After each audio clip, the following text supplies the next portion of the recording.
Hello everyone, my name is Ramba Mamba and this is the second episode in the series where we will learn to make an FPS game for complete beginners in 2020 using Unity.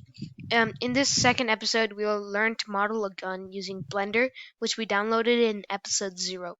I'll leave a link down below to where you can check that out, where we downloaded Blender. And yeah, so right now I just have opened up Blender and I'm going to create a new general file. We're prompted with a cube, and to look around the scene, we can use the scroll wheel to zoom in and out. We can press on the scroll wheel to pan around. And we can also press on the scroll wheel and hold shift. Press on the scroll wheel and hold shift to move the scene around. This is similar to Unity. Might take a little while to get used to. Next, we're going to learn about the shortcuts that we're going to use. So box select is B. So then you can select anything that is within this box that you make. Next we're going to use G. So I'm going to box select this, press G, and now you can move it around. Lastly, while you're able to move it around, if I press right click, it'll reset. So I just reset everything. So now that we know how to use most of the controls that we're going to be using, let's get started. So the first thing that we're going to do is that on the right hand side, I'm going to click on the light and I'm going to delete it using right click. Click on the camera, right click, delete. So now we're just left with our cube. Next, I'm going to switch over from object mode to edit mode. You can only do this if you're selected in object. So I'm going to select the cube first, then go into edit mode. So now we can edit it. Next, I'll go into front orthographic so everything lines up by pressing 1 and 5. 5 toggles orthographic. I'm going to make sure it says front orthographic. That's perfect. So I'm going to be modeling a gun using this process where you take an image and kind of form the cube around it. So actually I'm going to go back into object mode, click add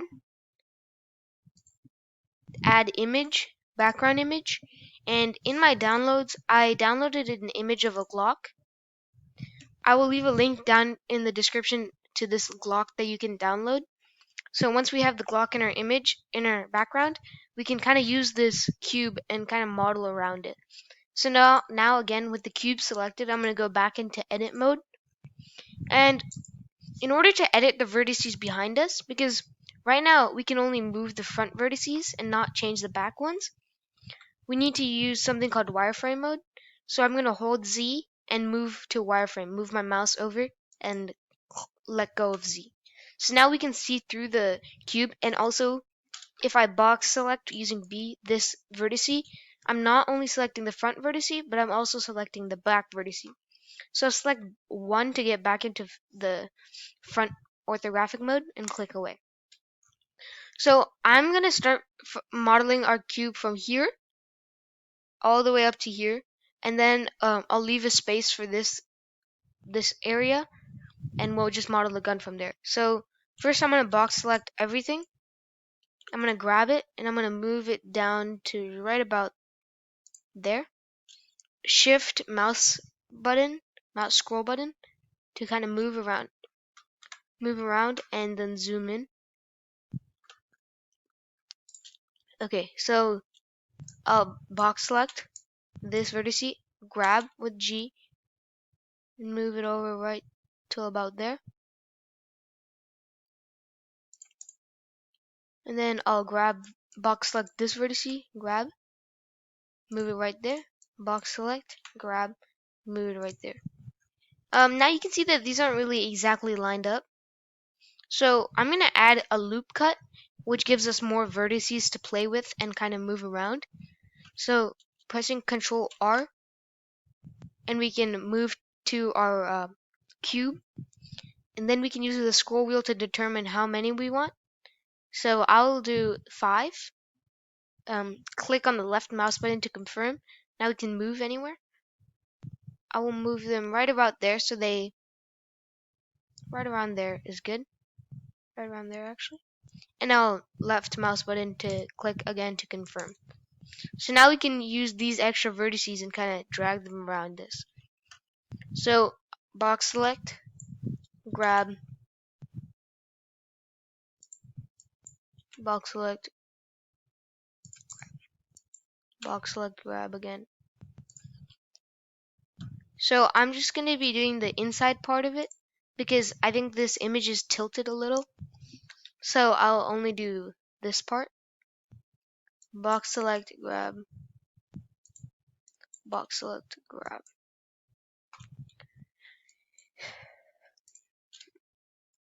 That looks good for now.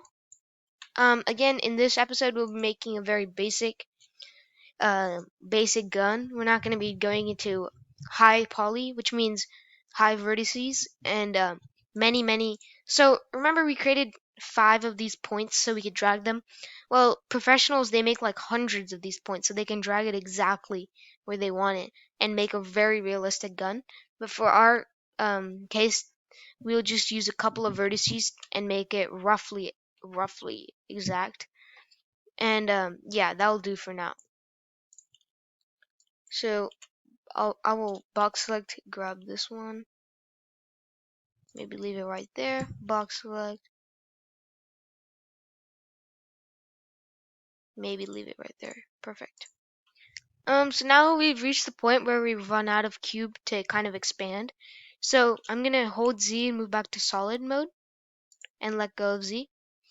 So then I'll press on the scroll wheel to look around. So this is what our gun looks like so far.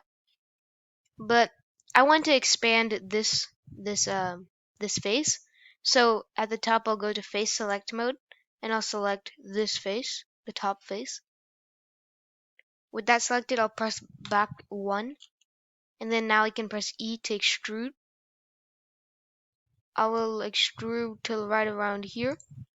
Do another extrusion by pressing E and another extrusion by pressing E all the way till there. Now press Z and then go back to wireframe mode. And making sure that we're in front orthographic mode by pressing 1 and 5. 5 to toggle orthographic. Now we can move out of face select mode. So at the top left, I'll switch to vertex select mode and zoom in. So now we can start shaping again. Box select, grab, uh, right around there. Shift mouse button to move up.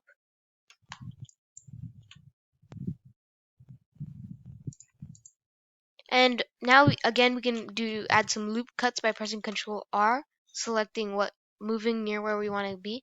So I'll select this place, click, and I'll move it up to right around here. Now I can box select and I actually selected 2. I'll just box select this one, kind of grab it to there. Box select this one, box select. So really we're using the 2 keys, B to box select and then G to grab and move.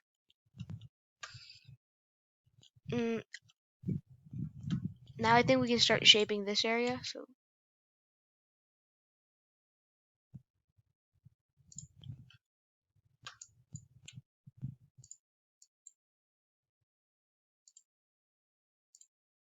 kind of just lining everything up here.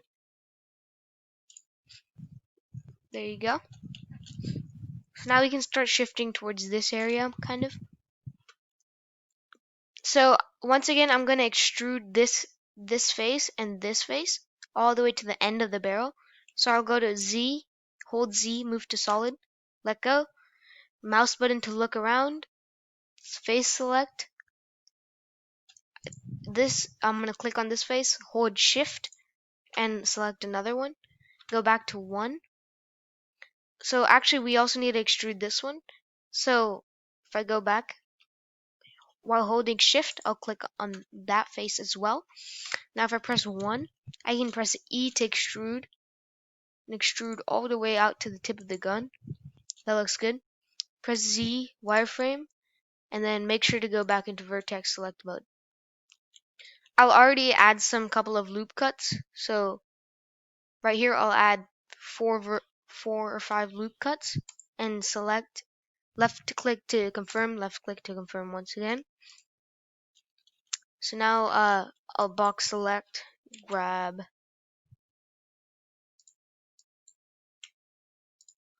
box select, grab, box select, grab.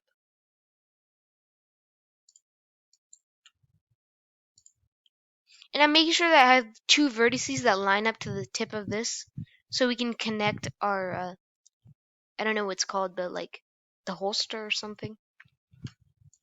Box select, grab, box select, grab. B and G. That's the two important ones.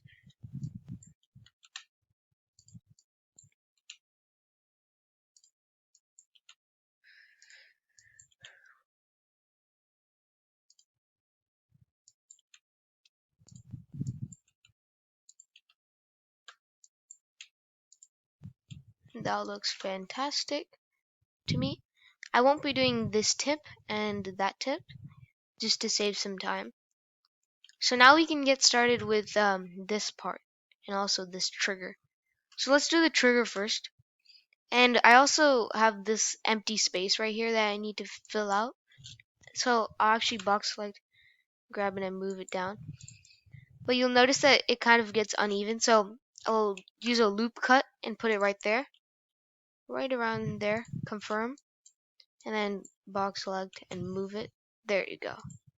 So now I have this edge and this edge to use to kind of make that. So I'll move to face select mode, Z solid, and I'll rotate the gun. I'll select this face that we wanted to change. And now if I zoom in and press E, I'll move it right around there. I'll press Z wireframe mode, go back to vertex mode, Control R to add a couple of loop cuts, and then I'll grab and drag, grab and drag, grab, drag with G.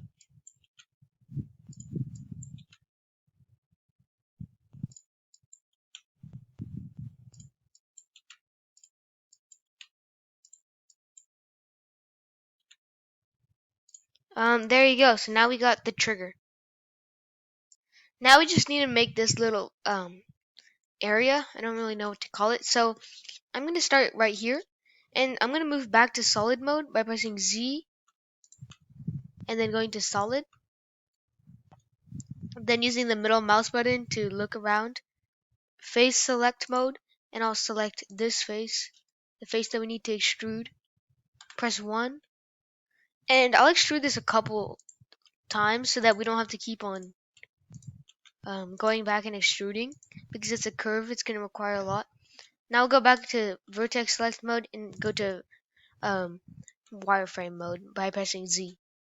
Now we can shift middle mouse button to move around, zoom in, box select, and grab and shape. Box select, grab, and shape. There you go. Box. There you go. That looks nice. Now I can box select this and move it all the way over here. Same with I'll actually move everything over.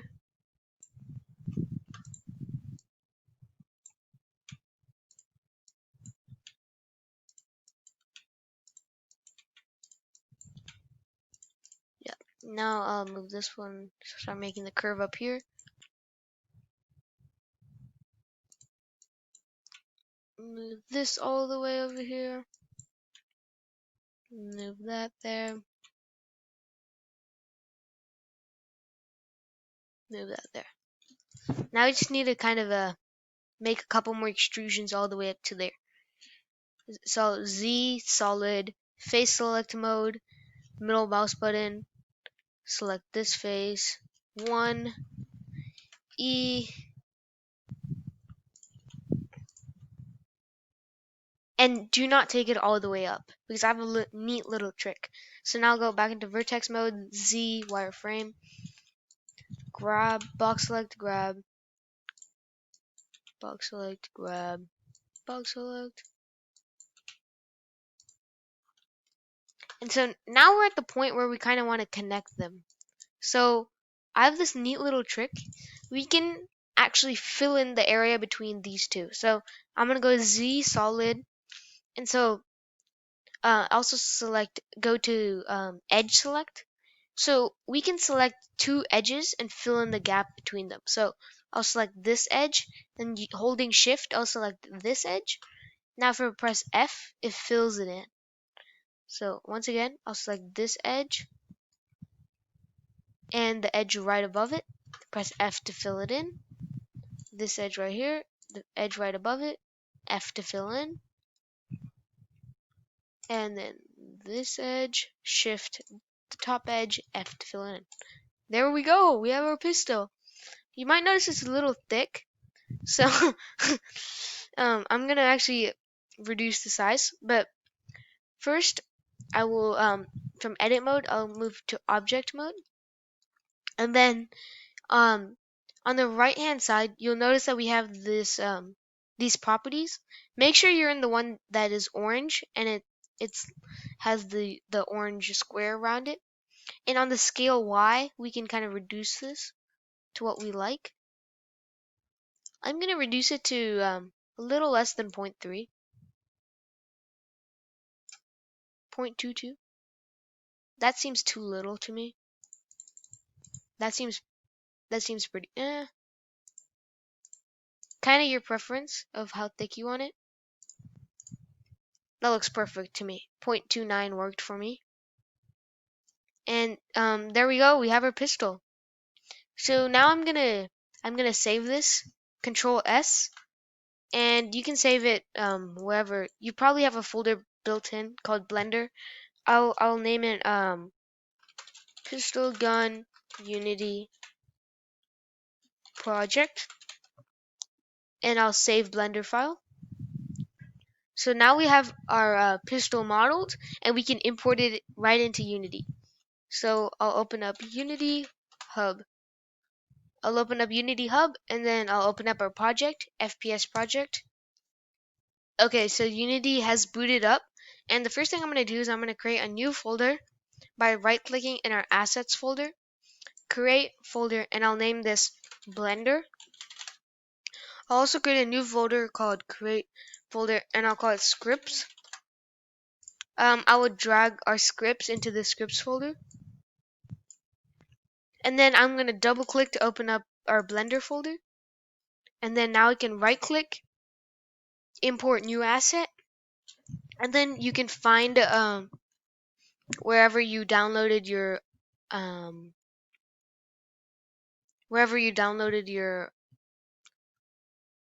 gun. So gun Unity project, so I'll double click to open it up. And there we go. Now we have our pistol. So now we can drag it into our environment. And now we see a huge pistol. But our pistol is in our game. So I'll delete it again. And then I'll open up our player. And I'll drag this into under our player. There you go. Yeah.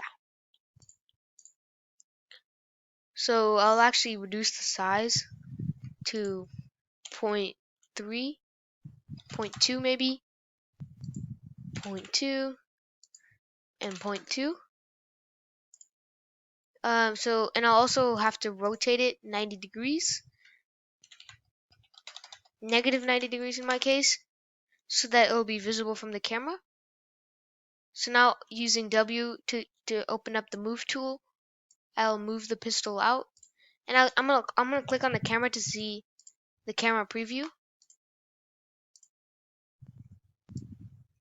just to see if it'll be visible. So right now it appears as if the gun is not visible. I think it is too low, so I'll click on our pistol and I'll move it up. See if that appears. That appears, but very little. So move it up a little bit, move it to the right a little bit. Kind of just personal preference, where you want your pistol to be in your scene. That looks about good to me. That looks about perfect to me. So now if we hit play, we should have a pistol in our scene, and we should still be able to move and look around. The last thing I'm going to do before ending this episode is I'm gonna make our pistol a child object of our camera. So I'm gonna drag our pistol and I'm gonna drag it into our camera. So um, now I believe that wherever we look, the camera should stay with the camera like that. Beautiful. If we look up and down, the gun follows, which is perfect. Left and right, the gun follows. Perfect, perfect. One more thing I'll do before ending this episode is we'll add a crosshair. So if you do not know what a crosshair is, it's pretty much when you play games, it's the dot or the symbol at the very center of your screen, because that is where your bullet, if you shoot, will go. So it's kind of an indicator of where you're shooting. So that can be done pretty easily.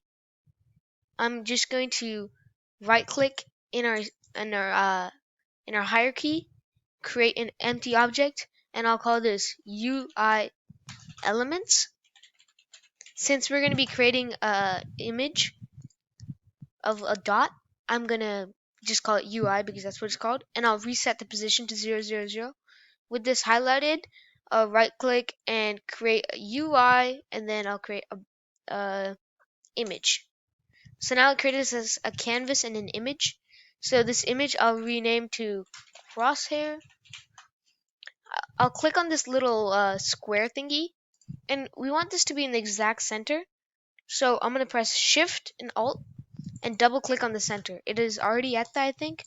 And so this just makes it so that the image will stay in the center no matter of what device you're looking at. For example, if I'm looking at a computer, the canvas might look different than on a phone because it renders differently. So we want it to make sure that the dot is always at the center no matter what. So that's what we did here. And then I'll choose an image. So where it says source image, none sprite, I'll click the add button, and we'll click the default knob that's built in. This will be way too big, so I'll actually change the size from 100 to 10. I'll change it to 20 and 20. Now we can press Control S to save, and if we press the play button, now we have a little dot right in the center of our screen, and that is where we're aiming our gun. You can also see in our shadow that we're aiming the gun. In the next episode, we'll work on animations and things like that. Make sure to save your project by going to File and Save. Thank you so much for watching. And overview.